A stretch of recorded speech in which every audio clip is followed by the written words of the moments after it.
Itavuano, tudo bom?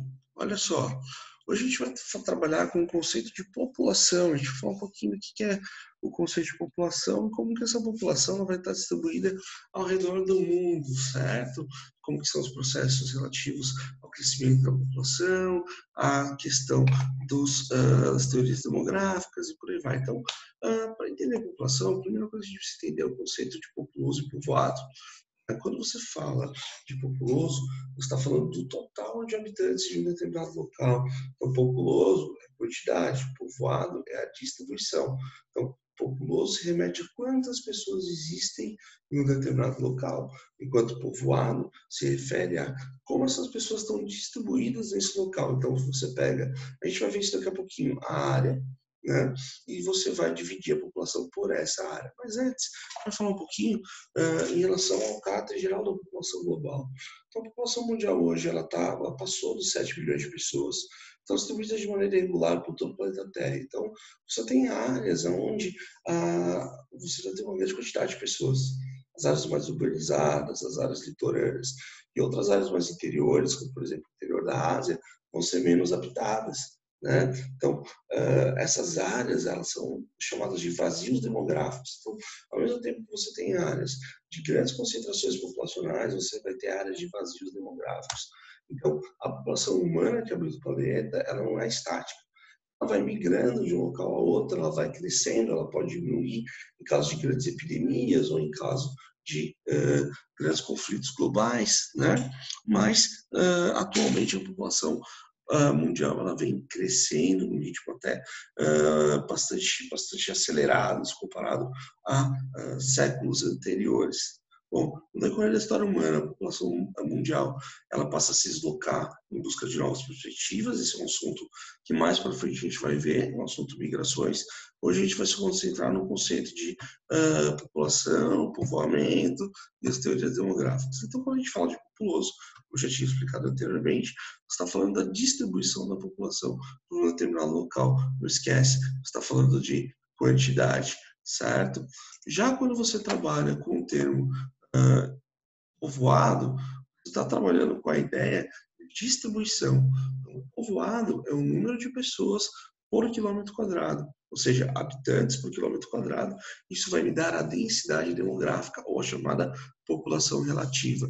Quando você fala de população absoluta, você está falando de população, de total de pessoas. Relativa, população relativa tem a ver com povoamento.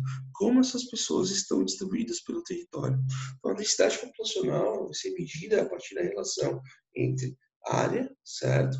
O tamanho do território e o tamanho da população.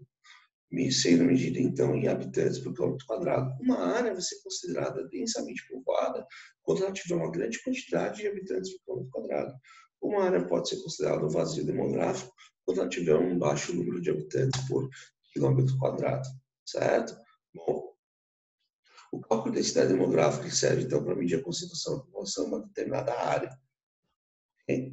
Bom, quando você trabalha com população, você tem também as teorias que vão estudar o processo de crescimento e evolução dessa população, a relação que essa população vai ter, por exemplo, com a sociedade do entorno. Então, alimentos, recursos e por aí vai, espaço, certo?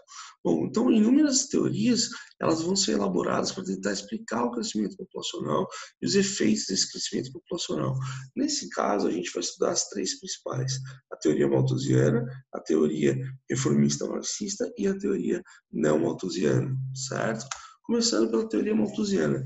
Thomas Malthus era um matemático e o Thomas Malthus ele fez um cálculo onde ele percebeu que, segundo a teoria dele, a população crescia num ritmo de progressão geométrica, ou seja, 1, 2, 4, 8, 16, 32, 64, 128, 256, ou seja, a população ia dobrando, enquanto que a produção de alimentos crescia num ritmo aritmético, 1, 2, 3, 4, 5, 6, 7, 8, ou seja, segundo esse cálculo, ele percebeu que em algum momento você enfrentaria uma grave crise agroalimentar.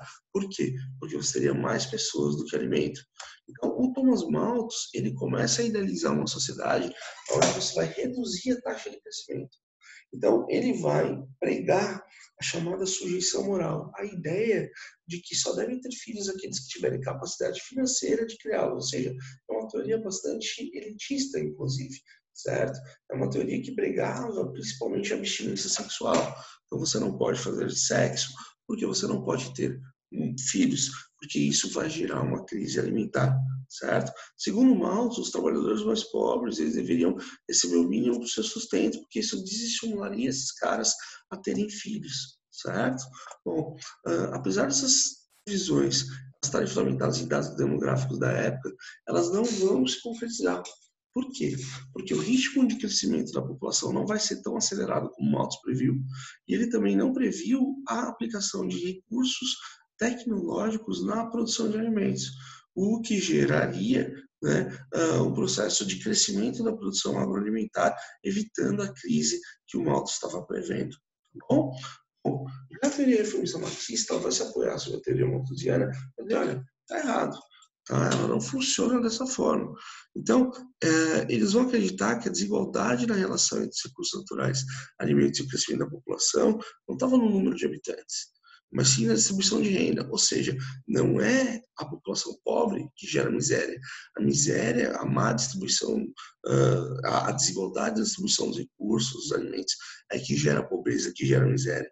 Então, é necessário que se faça um processo de melhoria na qualidade de vida dessa população, para que ela, a partir dessa melhoria, passe a fazer uso dos métodos contraceptivos, planejamento familiar, a partir do aumento da escolaridade, tudo isso geraria uma diminuição nas taxas de crescimento, certo? Bom, então, não é o controle moral da população que vai combater a ocorrência da fome e da miséria, mas sim uma gama de políticas sociais de combate à pobreza que vão aumentar a igualdade social, permitindo que haja maior acesso a métodos contraceptivos, maior acesso ao desenvolvimento de políticas públicas, essas políticas públicas gerando um maior desenvolvimento social. E por último, a gente tem a teoria malthusiana, que é uma teoria que logo após o fim da Segunda Guerra Mundial, com um boom populacional, certo? O processo de explosão demográfica, vai haver um momento rápido e repetido da população. Então, eles vão resgatar aquelas ideias de Malthus para trabalhar com a ideia de que não há recursos para essa população toda. Aqui, principalmente, recursos financeiros. Por quê? Porque eles entendem que se o Estado tiver que financiar as populações de mais baixa renda, né, garantir para essas populações desenvolvimento, acesso à saúde, educação, moradia, o Estado vai estar deixando de investir nos setores econômicos, nos setores que vão gerar lucro, aqui lucro entre aspas, porque ali eles entendem que o bem-estar da população não gera nada de bom para o Estado, certo? Então, eles vão inclusive implementar ideias de contracepção até bastante radicais, como, por exemplo, né, a esterilização compulsória de pessoas pobres, que aconteceu na Índia, por exemplo, aconteceu no Brasil, elas eram submetidas a um processo de esterilização, muitas vezes as mulheres poderiam fazer as suas cesáreas, por exemplo, ou mesmo um processo de distribuição bastante popularizada de métodos contraceptivos. Essas ideias ainda se difundem nos dias atuais, tá? Com a ideia de que a família ideal é uma família pequena, uma família com apenas 2 filhos. Tá? Então, essas teorias elas vão se sobrepor umas às outras, mas todas elas vão ter um certo grau de valor, embora hoje a malthusiana não seja mais tão aceita, as mais aceitas sejam a marxista e a neomalthusiana. Dito isso, galera, deem uma estudada pela apostila, usem o material que enviei para vocês, esses slides já estão disponíveis, e qualquer dúvida, perguntem para mim nos chats e nas videoaulas, tá bom? Um grande abraço, beijo e bom estudo para vocês. Tchau, tchau.